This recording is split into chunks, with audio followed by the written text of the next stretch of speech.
नाम है Suzlon energy limited. अब दोस्तों सुज़लॉन की बात करें तो आज के दिन ये भी कंपनी आपको फोकस में रहती हुई देखने को मिली है कुछ बड़े न्यूज़ की वजह से। अब वो न्यूज़ है क्या, तो चलिए उसकी बात कर लेते हैं। तो देखो एक आर्टिकल आपको देखने को मिल रहा है।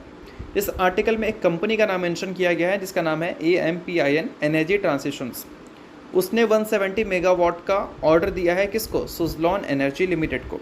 अब उनकी तरफ से ये तीसरा ऑर्डर है, मतलब बोल सकते हैं कि सुज़लॉन एनर्जी को जितने भी ऑर्डर्स हमें मिलते हुए देखने को मिले हैं AMPIN एनर्जी की तरफ से, उस ऑर्डर की जो एग्जीक्यूशन है वो ऑन टाइम हमें दिख रहा होगा।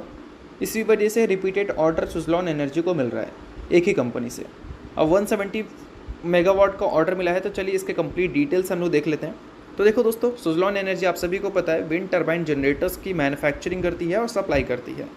तो उसमें एक जनरेटर का नाम है S144 जिसके 54 यूनिट्स ये सप्लाई करने वाली है किसको, उसी कंपनी को जिनसे इनको ऑर्डर मिला है। इसमें एक बोल सकते हैं जो जनरेटर है उसकी कैपेसिटी रहने वाली है 3.15 मेगावाट। अब 54 को 3.15 मेगावाट से मल्टीप्लाई कर दोगे आप तो सिंपली 170 मेगावाट के आसपास का नंबर आपको मिलेगा। और उतना ही कंपनी को कॉन्ट्रैक्ट मिला है, जैसा कि मैंने बताया, कॉन्ट्रैक्ट या फिर ऑर्डर आप जो बोल सकते हैं। अब देखा जाए तो ये 170 मेगावाट के आसपास का ऑर्डर है। इससे पहले भी कंपनी को ऑर्डर मिला है और उससे पहले भी कंपनी को ऑर्डर मिला है। तो अब तक अगर देखा जाए सुज़लॉन एनर्जी के जो टोटल ऑर्डर्स हैं AMPIN की तरफ से वो 303 मेगावाट के बन चुके हैं। तो ओवरऑल बोल सकते हैं कि ये जो सारी चीज़ें हैं वो बिज़नेस पर्पज़ से हम पॉजिटिव कंसिडर कर सकते हैं। अब पिछले एक साल में परफॉर्मेंस भी कंपनी का काफ़ी सही हमें देखने को मिला। रेवेन्यू में 67% की ग्रोथ देखने को मिली, प्रॉफिट में 187% का ग्रोथ देखने को मिला। अब प्रॉफिट में जो ग्रोथ रेट है उसको थोड़ा आप कम भी कर सकते हैं, क्योंकि इस Q3 में जो कंपनी ने अपने रेवेन्यू को ग्रो किया वो काफ़ी इंप्रेसिव था। जो कंपनी ने अपने EBITDA को ग्रो किया वो भी काफ़ी इंप्रेसिव था। बट जो कंपनी का नेट प्रॉफिट ग्रो हुआ वो भी इंप्रेसिव है, बट उसमें थोड़ी सी आपको कैलकुलेशंस करने की ज़रूरत होगी।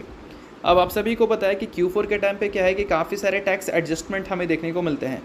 तो यहाँ पर आप देख सकते हैं काफ़ी बड़ा एडजस्टमेंट कंपनी को मिला है और उस एडजस्टमेंट की वजह से कंपनी का नेट प्रॉफिट इतना ज़्यादा बढ़ गया जितना ज़्यादा एक्चुअल में देखा जाए तो बढ़ना नहीं था।